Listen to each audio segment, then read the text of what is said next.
സാധിക്കുന്നില്ല. ഈ ലോകത്തേക്ക് നിക്ഷേപിക്കപ്പെടുന്ന സർവ്വ അമ്പിയാക്കളോടും അള്ളാഹുവിന്റെ ഒരു കൽപ്പന മാത്രമേ ഉള്ളൂ. വമാ അർസൽനാ മിൻ ഖബ്ലിക മിൻ റസൂലിൻ ഇല്ലാ നൂഹിയ ഇലൈഹി അന്നഹു ലാ ഇലാഹ ഇല്ലാ അന ഫഅബ്ദൂൻ. ഈ ലോകത്തേക്ക് നിയോഗിക്കപ്പെടുന്ന ആദം നബി അലൈഹിസ്സലാത്തു വസ്സലാം മുതൽ അവസാന പ്രവാചകൻ ത്വഹ ഹബീബായ പ്രവാചകൻ സല്ലല്ലാഹു അലൈഹി വസല്ലമയിലൂടെ അല്ലാഹു തആല ഓതിക്കൊടുത്ത ലോകത്തെ സമാധാനത്തിന്റെ വാക്യം, ജാതീയതയില്ലാത്ത, വർഗ്ഗവരയില്ലാത്ത, വർണ്ണവരയില്ലാത്ത, കറുത്തവനും വെളുത്തവനും വ്യത്യാസമില്ലാത്ത ഏകദൈവ വിശ്വാസം, ലാ ഇലാഹ ഇല്ലല്ലാഹ്, ഏകനായ അള്ളാഹുവിനെ മാത്രം ആരാധിക്കുക, ആ സൃഷ്ടാവിനോട് മാത്രം പ്രാർത്ഥിക്കുക, ആ അള്ളാഹുവിന്റെ മുൻപിൽ മാത്രം സുജൂദുകൾ ചേർത്തുവെക്കുക, ഏത് പ്രതിസന്ധി ഘട്ടത്തിലും സന്തോഷത്തിലും ആ റബ്ബിന്റെ മുൻപിൽ മാത്രം പ്രാർത്ഥനയോടെ ഇസ്തിഗ്ഫാർ തേടുക. പക്ഷേ ഇന്നെന്താ മുസ്ലിം ഉമ്മത്തിന്റെ കഥകൾ? ഒരു ഭാഗത്ത് മനുഷ്യൻ വികസിക്കുന്നു എന്നൊക്കെ അവകാശപ്പെടുമ്പോൾ അന്ധവിശ്വാസങ്ങളും അനാചാരങ്ങളും മുസ്ലിം സമൂഹം വിട്ടുപോയിട്ടില്ല എന്ന നിരവധി ചരിത്രങ്ങൾ നമ്മുടെ സമൂഹം നമ്മളെ ബോധ്യപ്പെടുത്തി തരുന്നുണ്ട്. മുസ്ലിം സമൂഹത്തിന് ഒരിക്കലും ഉപകാരപ്പെടാത്ത കെട്ടുകഥകളിലൂടെ, നിർമ്മിക്കപ്പെടുന്ന കൊള്ളത്തരത്തിലൂടെ വിശ്വാസത്തിൽ പല പദർച്ചകളും ഉണ്ടാക്കാൻ പലരും പണിയെടുത്തുകൊണ്ടിരിക്കുന്ന കാലഘട്ടം അല്ലേ? ആകാശത്തുകൂടെ പോകുന്ന ഫ്ലൈറ്റ് പിടിച്ച് മടവൂരിറക്കി കയറിപ്പോയ ഷെയ്ഖുനാന്റെ കറാമത്ത് കേട്ട് തക്ബീർ വിളിച്ചവരിൽ മുസ്ലിങ്ങളാ മുൻപന്തിയിൽ. ചീറിപ്പാഞ്ഞു വരുന്ന തീവണ്ടിയെ കൈകൊണ്ട് താങ്ങി നിർത്തി ഇത്ര സ്പീഡ് പാടില്ലെന്ന് ഷെയ്ഖുനെ ഗുണദോഷിച്ചപ്പം പിന്നീട് ആ തീവണ്ടിക്ക് അത്ര സ്പീഡ് പോകാൻ പറ്റിയിട്ടില്ലെന്ന് ഷെയ്ഖുനാന്റെ കറാമത്ത് പറയുമ്പം തക്ബീർ വിളിക്കുന്നവരിൽ മുസ്ലിം ഉമ്മത്തുണ്ട് മുൻപന്തിയിലും തലക്കെട്ടുകാരായിട്ടും. കല്യാണം കഴിഞ്ഞ് 18 കൊല്ലം കഴിഞ്ഞിട്ടും ഗർഭം ധരിക്കാത്ത പെണ്ണ് ഷെയ്ഖുനാന്റെ അടുത്ത് സങ്കടം പറയാൻ വന്നപ്പം ബിരിയാണി കഴിക്കുന്നതിനിടയിൽ കോഴിക്കാല് കടിച്ചെടുത്ത് ഒരു ഭാഗം പെണ്ണിന് കൊടുത്തപ്പം കോഴിക്കാല് തീരുന്നതിന്റെ ഇടയ്ക്ക് 9 മാസം ഗർഭം ധരിച്ച പെണ്ണിനെ കണ്ട് ഭർത്താവ് പോലും അത്ഭുതപ്പെട്ടു എന്ന് കേൾക്കുമ്പം തക്ബീർ വിളിക്കുന്നത് മുസ്ലിം സമൂഹത്തിലെ ചെറുപ്പക്കാരും അവകാശപ്പെടുന്നവരുമാണെങ്കിൽ അതിനേക്കാളേറെ ഇക്കഴിഞ്ഞ പരിശുദ്ധ റമദാനിൽ പോലും ഓരോ റമദാനിന്റെ രാവുകളിലും ചിറ്റടി മീത്തലിലെ മടവൂരിലെ മണ്ണിൽ വന്ന് കഞ്ഞിയും പയറും തിന്നാൻ ഹിദർ നബിയോടൊപ്പം ഷെയ്ഖുന വരുന്നുണ്ടെന്ന് പറയുന്ന മുസ്ലിം ഉമ്മത്തിനൊരു ഗുണവും ചെയ്യാത്ത നിരീശ്വരവാദത്തിലേക്കും യുക്തിവാദത്തിലേക്കും ആധുനിക തലമുറയിലെ കൊണ്ടുപോകാൻ മാത്രം കഴിവ് നൽകുന്ന ഈ കെട്ടുകഥകളാണോ മുസ്ലിം സമൂഹത്തിന്റെ വിശ്വാസം? ഇതാണോ ഏകദൈവ വിശ്വാസം? കയ്യിൽ കയ്യുമായ, ഉറക്കവും മയക്കവും ബാധിക്കാത്ത, ബദറിൽ അള്ളാഹുവിന്റെ പ്രവാചകനെ സഹായിച്ച, മത്സ്യത്തിന്റെ വകയത്തിൽ യൂനുസ് നബിയെ സഹായിച്ച, മാരക രോഗം ബാധിച്ച് കഷ്ടപ്പെട്ടപ്പം അയ്യൂബ് നബിയെ സഹായിച്ച, സ്വന്തം നാട്ടുകാർ എറിഞ്ഞൊടിക്കുമെന്നായപ്പം പടച്ചറപ്പിന്റെ സഹായത്താൽ രക്ഷപ്പെട്ട ലോകത്തിന്റെ അമ്പിയാക്കൾ പഠിപ്പിച്ച ലാ ഇലാഹ ഇല്ലല്ലാഹ്, ആ ലാ ഇലാഹ ഇല്ലല്ലയെ പറ്റി പറയണമെങ്കിൽ, പഠിക്കണമെങ്കിൽ ജാഹിലിയത്ത് എന്തെന്നറിയണം. ജാഹിലിയത്തിലെ മുസ്ലിം ഉമ്മത്തിന്റെ ജീവിതം എന്തെന്നറിയണം. അള്ളാഹുവിന്റെ പ്രവാചകൻ സല്ലല്ലാഹു അലൈഹി വസല്ലമ മക്കയിലേക്ക് നിയോഗിക്കപ്പെടുന്ന കാലഘട്ടമാണ് ജാഹിലിയ കാലഘട്ടം.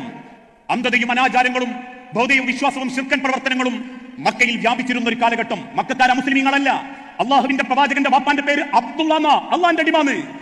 അള്ളാഹുവിന്റെ പ്രവാചകന്റെ അളാപ്പന്റെ പേര് അബൂലഹബ് എന്ന. റസൂലുള്ളാന്റെ കുടുംബക്കാരിൽ ഓരോരുത്തരുടെ പേര് മുസ്ലിം പേരുകളാ.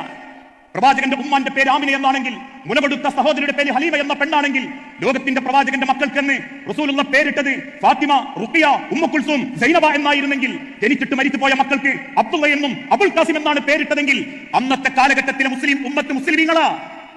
എന്നിട്ടും എന്തേ പടച്ചറബ് അവർക്ക് തെറ്റുപറ്റി എന്ന് ചൂണ്ടിക്കാണിച്ചത്? അബൂലഹബ് മതത്തിലില്ല എന്ന് റബ്ബ് പഠിപ്പിച്ചത് എന്തുകൊണ്ട്? അബൂ സുഫിയാൻ, അബൂ ജഹല് ഇസ്ലാമിന്റെ ശത്രുവാണെന്ന് പഠിപ്പിച്ചത് ജാഹിലിയ കാലഘട്ടത്തിൽ മക്കയിൽ ഹജ്ജിന് വന്നിരുന്ന ആളുകൾക്ക് വെള്ളം കൊടുത്ത് സഹായിച്ചിരുന്ന ഒരു പുണ്യ മനുഷ്യൻ ലാത്ത എന്ന വ്യക്തി.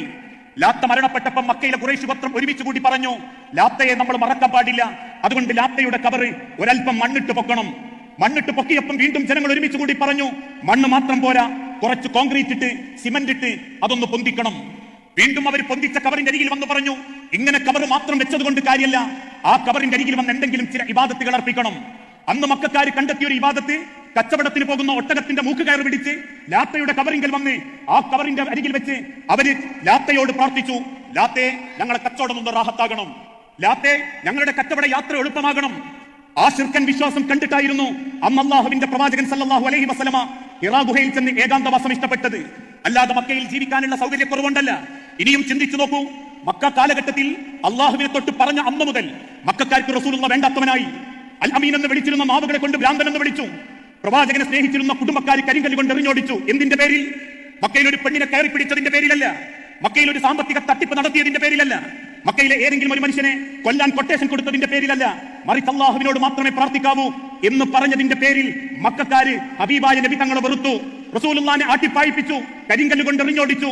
അവസാനം നിസ്സഹായതയിൽ കൊല ചെയ്യപ്പെടുമെന്നായപ്പോ റബ്ബിന്റെ കൽപ്പന പ്രകാരം അള്ളാഹുവിന്റെ പ്രവാചകൻ മദീനയിലേക്ക് നാടുവിട്ടു. 10 കൊല്ലങ്ങൾക്കപ്പുറം മദീനയിൽ നിന്ന് തിരിച്ച് മക്കയിലേക്ക് വരുന്ന രംഗം. സഹാബത്തിനെയും കൂട്ടി മക്കയിലെത്തുന്ന അള്ളാഹുവിന്റെ ഹബീബായ നബി തങ്ങൾ മക്കയിൽ കാലുകുത്തുന്ന ഉടനെ തന്റെ മകളുടെ ഭർത്താവ് അലി ഇബ്നു അബീ ത്വാലിബ് റളിയല്ലാഹു അൻഹുവിനെ അടുത്ത് വിളിച്ചിട്ട് പറഞ്ഞു, അലി, കയ്യിലുള്ള ഒരു പാര, ഇരുമ്പിന്റെ പാര അലി ഇബ്നു അബീ ത്വാലിബിന്റെ കയ്യിൽ കൊടുത്തിട്ട് പറഞ്ഞു, അലി, ഒരാളുടെ നെരിയാണിക്ക് മുകളിൽ പൊങ്ങി നിൽക്കുന്ന സർവ്വ കബറും അടിച്ചു നിരപ്പാക്കണേ അലി. ആരുടേതെന്ന് പറഞ്ഞാൽ പോലും വിട്ടേക്കരുത് അലി, ഒരു കബർ പോലും വിട്ടേച്ച് പോകരുതേ അലി. അന്ന് കഅബ് ബിൻ മാലിക് റളിയല്ലാഹു അൻഹു എന്ന ചെറുപ്പക്കാരനായ സ്വഹാബിയുടെ കൂടെ അലി ഇബ്നു അബീ ത്വാലിബ് റളിയല്ലാഹു അൻഹു അടിച്ചു നിരപ്പാക്കിയ ഒരു കബർ പോലും ഇന്ന് സൗദി അറേബ്യയിലില്ല.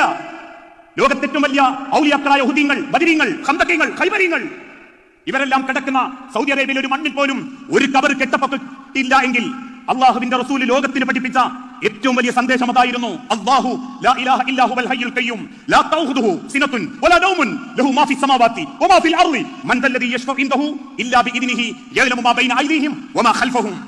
ഉറക്കമോ മയക്കമോ ബാധിക്കാത്ത, നാളെയുള്ളതും ഇന്നലെയുള്ളതും അറിയുന്ന, എന്തെന്തും ഏതെന്നും അറിയുന്ന, നിശ്ചയിക്കുന്ന ആ